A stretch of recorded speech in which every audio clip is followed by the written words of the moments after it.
गांव में लोग ताने देते थे कि बेटी की कमाई खाते हो। पिता के आत्मसम्मान को ठेस पहुंची। उसने बंदूक उठाई और 3 गोलियां बेटी के शरीर में उतार दी। बेटी का नाम राधिका यादव, उम्र 25 साल, पेशे से टेनिस खिलाड़ी थी। कई अवार्ड्स भी जीते थे। शुरुआत स्टेट लेवल से की थी और धीरे धीरे इंटरनेशनल लेवल पर खेलने का सपना पाले हुए आगे बढ़ रही थी। लेकिन कंधे में चोट लग गई, इसीलिए कुछ समय से खेलना बंद कर दिया था। खेलना बंद किया तो दूसरे खिलाड़ियों को टेनिस की कोचिंग देती थी। फिर फैसला किया कि खुद की एकेडमी खोलनी है, एक मजबूत इंडिपेंडेंट महिला की तरह, जिसके लिए शायद उसके पिता को गर्व होना चाहिए था। लेकिन यहाँ पर केस बिल्कुल अलग है। गर्व तो बहुत दूर की बात, उसके पिता को इस बात से दिक्कत थी कि बेटी खुद की एकेडमी खोलने जा रही है। पिता को लोगों के घटिया तानों से समस्या थी। गांव के लोग ताने देते थे कि भाई तुम तो बेटी की कमाई खाते हो। इसीलिए पिता ने अपनी बंदूक उठाई और अपनी ही बेटी की हत्या कर दी। आरोपी का नाम है दीपक यादव। घटना हरियाणा के गुरुग्राम की है। तारीख 10 जुलाई। हत्या का समय सुबह के करीब 10:30 बजे। आज तक से जुड़े अरविंद ओझा की रिपोर्ट के मुताबिक राधिका अपने घर के फर्स्ट फ्लोर पर किचन में काम कर रही थी। तभी दीपक ने लाइसेंसी रिवॉल्वर से उन पर 3 गोलियां चला दी। राधिका को घायल हालत में सेक्टर 56 के एक निजी हॉस्पिटल में ले जाया गया, लेकिन डॉक्टर्स ने उन्हें मृत घोषित कर दिया। शुरुआती जांच में आरोपी दीपक ने पुलिस को बताया, जब मैं दूध लेने के लिए गांव वजीराबाद जाता था तो लोग मुझसे कहते थे कि तुम लड़की की कमाई खाते हो, जिससे मैं काफी परेशान था।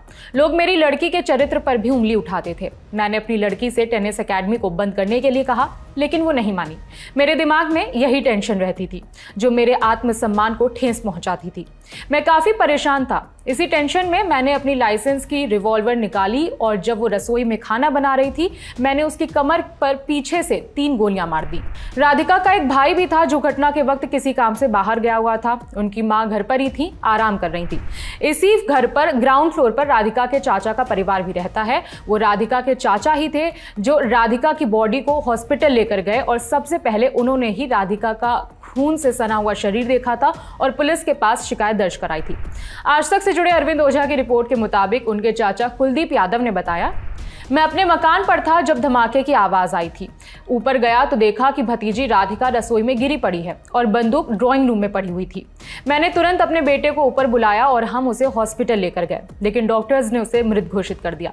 मेरी भतीजी को गोली लगी हुई थी। उसकी मौत से मैं हैरान हूँ। मेरे भाई दीपक के पास लाइसेंस की 32 बोर की रिवॉल्वर है। जो रिवॉल्वर पड़ी हुई थी वो दीपक की ही थी। मुझे लगता है कि मेरे भाई दीपक ने ही राधिका को गोली मारी है। घटना पर पुलिस का बयान भी सामने आया है, सुनिए उन्होंने क्या बताया। एक्यूज के ब्रदर के द्वारा पुलिस की कंप्लेंट फाइल की गई है और उसके द्वारा ये एलिगेशन लगाए गए हैं कि उनको शक है कि उसके द्वारा गोली मारी गई है। एक्यूज दीपक जो है उसकी उम्र करीब 49 ईयर्स है। उसके द्वारा घटना को अंजाम देना स्वीकार किया गया है और पुलिस के द्वारा उसको अरेस्ट कर लिया गया है। स्पॉट पर पुलिस की सीन ऑफ क्राइम की टीम के द्वारा विजिट किया गया है। फिलहाल तक इन्वेस्टिगेशन में ये सामने आया है कि मृतका को 3 गोलियां कुल मिलाकर के लगी हुई है।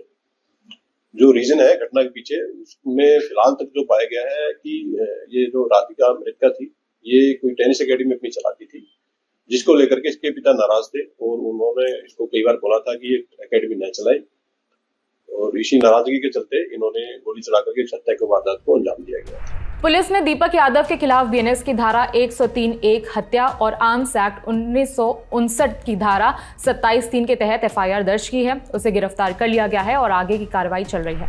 अब कार्रवाई तो आगे चलती रहेगी, लेकिन एक टेनिस खिलाड़ी जो आगे जाकर भारत का नाम रोशन कर सकती थी, अपनी तरह और खिलाड़ियों को तैयार कर सकती थी, वो सिर्फ इसलिए मार दी गई क्योंकि इसके पिता को गाँव वालों के ताने चुभते थे।